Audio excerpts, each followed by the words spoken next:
YSR Congress party నాయకులకి దేవుడు కాస్తైనా సిగ్గు పెట్టలేదా అనే సందేహం కలుగుతోందండి. అసలు 5 ఏళ్ల కాలంలో వాళ్ళు ఏం పీకాం అనే దానికి ఈ రోజుకి సమాధానం చెప్పరు, కానీ నోరేసుకుని పడిపోతారు. ఈ మాటలు ఎందుకు మాట్లాడుతున్నా అనేది ఒకసారి మీరు బయట విన్న తర్వాత మిగిలిన విషయాల్లోకి వెళ్తానండి. మీరు చెప్పారు అనేక పనులు మేము చేస్తామని చెప్పారు, ఆ ప్రాజెక్టులు జరగడం లేదని చెప్పి ప్రజలము రాజకీయ నాయకులము మాకున్నటువంటి బాధ్యత కాబట్టి, ప్రజల యొక్క సంక్షేమం మా బాధ్యత కాబట్టి, ప్రజాహితం మా యొక్క బాధ్యత కాబట్టి ప్రాజెక్టు జరగలేదని చూపించేదానికి మేము పోతే దాంట్లో అడ్డుకోవడం ఏంటంటే ఇది మరీ విచిత్రంగా ఉంది.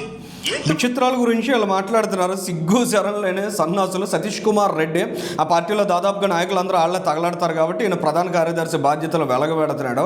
ఇక విషయంలోకి వెళ్ళినట్లయితే ఆ రోజుల్లో చంద్రబాబు నాయుడు గారు ఆంధ్రప్రదేశ్ రాష్ట్రంలో వైఎస్ఆర్ కాంగ్రెస్ పార్టీ ఆ రోజు అధికారంలో ఉండి సాగునీటి ప్రాజెక్టులన్నీ విధ్వంసం చేస్తుంది, దాని మీద యుద్ధవేరి అని ఒక కార్యక్రమాన్ని తలపెట్టారంటే రాష్ట్ర వ్యాప్త కార్యక్రమాన్ని తీసుకుంటే నంద్యాలలో చంద్రబాబు నాయుడు గారిని అరెస్ట్ చేశారు కదా.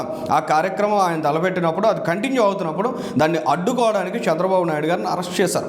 అంత నీచమైనటువంటి నాయకత్వం ఎవరిదంటే మీ పార్టీ అధినేత ఆ రోజు ముఖ్యమంత్రి ఎలగబెట్టాడు. అసలు చంద్రబాబు నాయుడు గారు 2014 నుంచి 19 దాకా ఎన్ని వేల కోట్ల రూపాయలు ఖర్చు పెట్టాం సాగునీటి ప్రాజెక్టులు, కానీ చాలా స్పష్టంగా చెప్తే 12,000 కోట్ల రూపాయలు ప్రత్యేకించి ప్రాంతంలో ఖర్చు చేశామని చెప్తే మీ పార్టీ నాయకుడు రాయలసీమ ప్రాంతాన్ని ఉద్ధరిస్తానని పదే పదే చెప్పుకునేటువంటి నాయకుడు 2019-24 మధ్య ఖర్చు పెట్టింది ఎంతో తెలుసా? తిప్పి కొడితే 2,000 కోట్ల రూపాయలు ఖర్చు పెట్టాడు. సిగ్గు లేకుండా ఇవాళ ప్రాంతంలో అక్కడ ప్రజలకు ఏ విధంగా మొహం చూపించగలుగుతున్నారు అనేది ఖచ్చితంగా మిమ్మల్ని మీరు ప్రశ్నించుకోవాలి. ఆ పని చేయడం మానేసి ఇవాళ కూటమి ప్రభుత్వం మీద బురద చల్లాలని అటువైపు బీఆర్ఎస్ పార్టీని ఒక్క మాట అనలేదు. ఆ రోజు జగన్మోహన్ రెడ్డి ప్రెస్ మీట్ పెట్టి ఇవాళ మీరు కూర్చుని చంద్రబాబు నాయుడు గారి మీద మాటల దాడి చేసే ప్రయత్నం చేస్తున్నారు.